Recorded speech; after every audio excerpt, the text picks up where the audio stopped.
kalau dikaitkan sama 2029, apakah popularitas atau demam KDM ini itu Demam. langgeng ataukah Iya, hype sesaat? betul. Kalau hype sesaat, Heeh. ya menurut saya bisa layu sebelum berkembang, sebelum eh, perang elektoral dimulai 2029 nanti.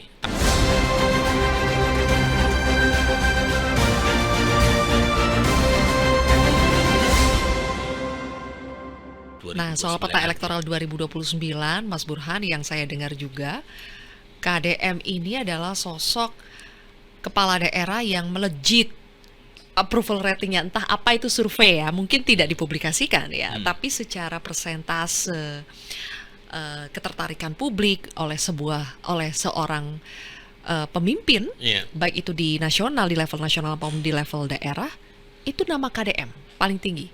Dan katanya di bawah Pak Prabowo lah kalau secara approval, nilai kepuasan publik ini melihat sosok pemimpin di Indonesia saat ini. Hmm. Itu potensi buat 2029, Mas Burhan. Iya, memang pertama kita bisa simpulkan tidak ada kepala daerah yang menandingi popularitas KDM hari Saat ini. ini. Mhm. Ya, jadi per hari ini KDM bahkan disebut sebagai gubernur Indonesia karena dibicarakan bukan hanya di wilayah Jawa Barat, tetapi juga menembus batas di luar tanah Pasundan. Ya. Dan itu lagi-lagi kekuatan media dan media sosial. Ya. Media kan nggak mungkin membahas seorang KDM kalau yang nonton sedikit. Kita bahas sekarang karena memang banyak juga kan yang mengikuti seorang KDM. Nah, pertanyaannya adalah seberapa penting popularitas itu, terutama untuk 2029. Dan kalau ditanya, saya juga mendapatkan informasi kredibel dari salah satu lembaga survei yang saya percaya, Ya. ya, selain lembaga saya tentu saja, yang menempatkan posisi dia di nomor 3. Ya, di nomor 3. Setelah Pak Prabowo masih satu. Katanya setelah Prabowo dan Anies. Oke. Dan menurut saya untuk seorang kepala daerah Ya. itu, dan baru berapa bulan kan, itu luar biasa itu. Mhm. Ya, meskipun kita tidak tahu ya apakah hasilnya akan divalidasi oleh lembaga-lembaga survei yang lain. Kalau saya punya datanya, pasti saya akan rilis. Tapi saya belum punya datanya, Zilvia. Tetapi lembaga yang melakukan itu lembaga yang saya percaya kredibilitasnya. Tapi tidak dirilis ya. Tidak dirilis. Ya. Nah, sekarang pertanyaan berikutnya adalah kalau dikaitkan sama 2029, apakah popularitas atau demam KDM ini itu Demam. langgeng ataukah Iya. hype sesaat? Betul. Kalau hype sesaat, Heeh. ya menurut saya bisa layu sebelum berkembang, sebelum perang elektoral dimulai 2029 nanti. Tapi kalau langgeng, dia bisa memberi semacam terobosan di tengah semacam kejumudan atau perasaan begitu formalistiknya ya, hubungan atau relasi antara pejabat publik sama masyarakat, ya bisa saja dia menjadi semacam alternatif kan dari elit-elit politik lama. Tetapi ketika dia menjadi alternatif, di situ masalah dimulai. Betul. Karena dia bagian dari Partai Gerindra, Betul. di mana kita tahu ya, Gerindra pendiri utamanya, veto playernya, ketua umum, ketua dewan pembina, ketua dewan pengarah, semua ketua coba dipegang oleh satu orang namanya Prabowo Subianto yang notabene bosnya seorang KDM. Jadi ketika dia menjadi alternatif di luar dari yang ada sekarang, di situ masalah mulai muncul. Dan lagi-lagi Kan belum tentu bersaing, Mas Burhan. Bisa bisa saja menjadi bersanding. pendamping, bisa juga bersanding ya.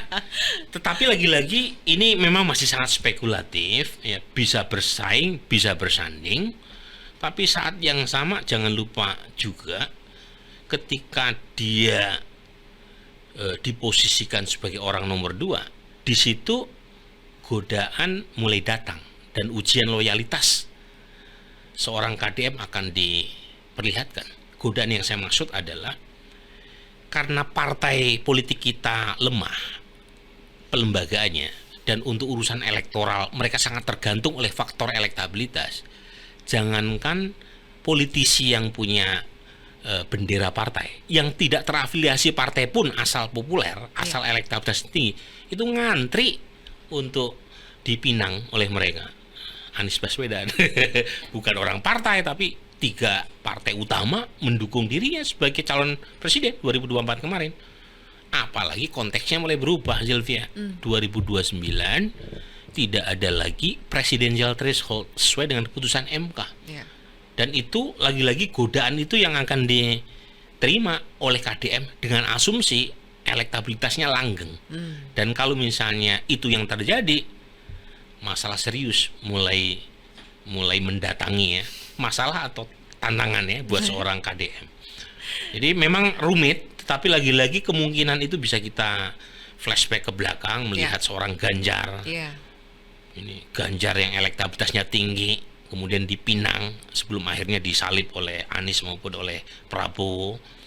Ya, itu kan sama, dipinang oleh banyak partai, tetapi beliau tidak berani untuk tanda kutip melawan tokoh partai di dalam. Akhirnya hubungan dengan Pak Jokowi merenggang gitu.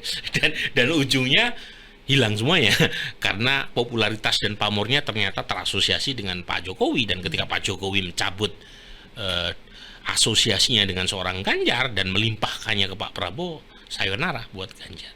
Jadi lagi-lagi ini kompleks, tapi let's see. Let's see. Perjalanan masih panjang ya. Variabelnya masih banyak. Kita lihat nanti, kita tidak tahu juga ada dinamika apa nanti. Menarik untuk melihat 2029 termasuk. Tapi yang menarik kan ini, Zilvia. Apa, kalau kita lihat respon Pak Prabowo maupun Gerindra sejauh ini terhadap kebijakan-kebijakan KDM. KDM ini masih dianggap sebagai aset. Kita tidak tahu ya orang-orang Gerindra di belakang layar ya, tetapi paling tidak kalau melihat Pak Prabowo yang masih berkali-kali memuji KDM, kemudian elit-elit partai ya, elit-elit partainya yang berada di top tier partai kan masih oke itu. Buktinya kan ketika kebijakan KDM dipersoalkan kan muncul dukungan dari menteri-menteri Gerindra kan. Sepertinya Gerindra masih menganggap KDM sebagai aset. Jadi semacam mereka mencoba untuk tidak hanya Pak Prabowo yang akan dijadikan sebagai vote getter. Semakin banyak vote getter semakin bagus buat Gerindra. Tapi lagi-lagi ini kan masih jauh nih, 4 tahun. Jangan-jangan ada perubahan di tengah jalan seperti yang kemarin kita saksikan 2024 kemarin gitu ya. Tapi ya let's see, dan tentu saja juga akan menambah komplikasi terkait dengan perebutan di nomor 2. Apakah kita akan masuk ke itu sekarang? Boleh. Tapi yang jelas kalau soal perebutan nomor 2 itu kan setidaknya kita sudah dengar statement dari Ketua Umum PAN Zulkifli Hasan ya, waktu itu terang-terangan mengatakan bahwa ya PAN akan kembali mendukung Prabowo untuk di 2029, tapi untuk RI 2-nya let's see, tunggu dulu.